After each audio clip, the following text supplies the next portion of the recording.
Tamang DIY na naman si Tony.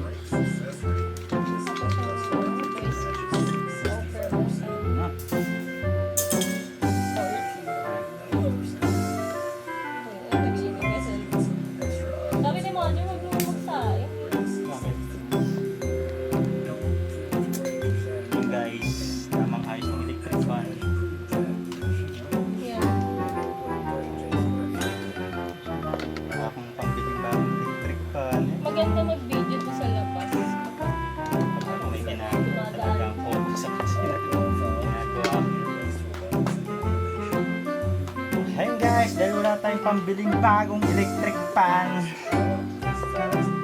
re-repair na lang tayo, bumili ng piyesa, ayos, sira. Right. Yung kanyang utang. Para di mo pa palas ka pala. Ito guys, ito yung papalit natin guys. Bagong motor.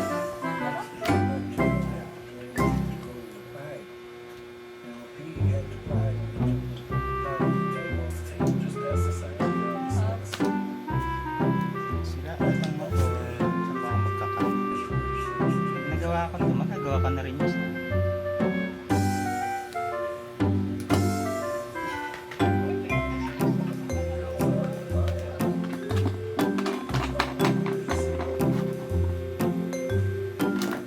Ay my God, ang dumi.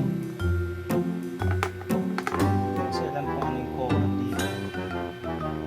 Alam ito. Kung diagram na naman.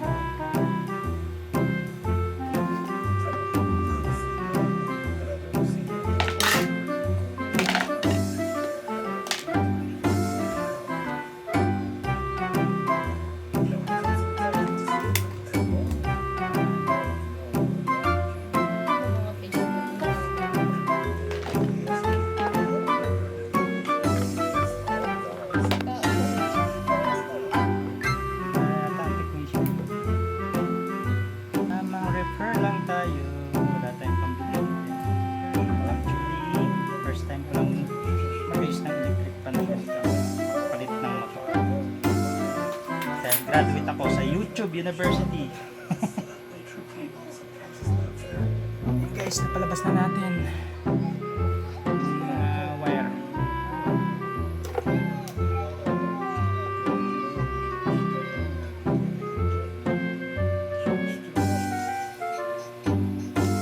Alright, okay na nga Ben. So, first mate ko nga pala, paano ko pala natin? Wait lang guys. Tinatap ko na siya. Didikit-dikit na. May diagram kasi ako niyan. Tama. Kasi hindi siya pare-pares ng color, ng kulay. Kaya kailangan may tama. By speed.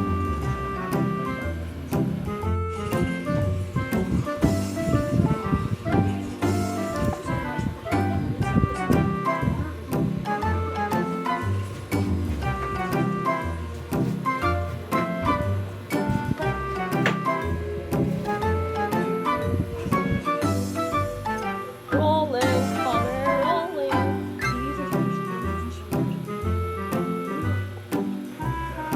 Ay, parang siya masaya sa akin. Nagtatay.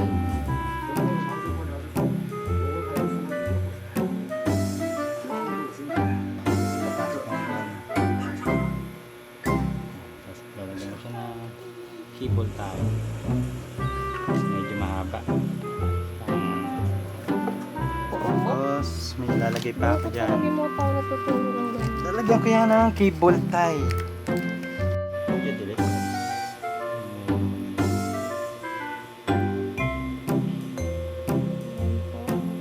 siya, cable tie. Hindi mag-push yung cable kasi katagalan mawawala ang dikit over time.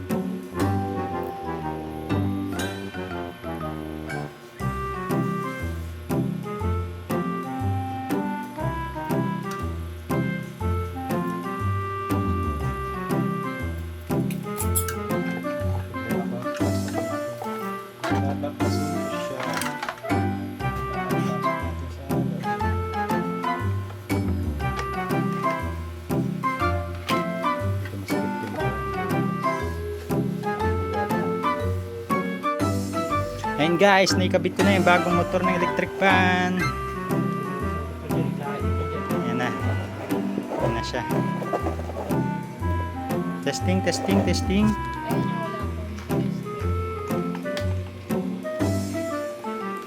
Ay, may ikot oh. Mamaya papakita ko yung full video pag naikabit ko ng LC.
Yan na guys, ayos na ulit ang aking electric fan, nabuhay siya.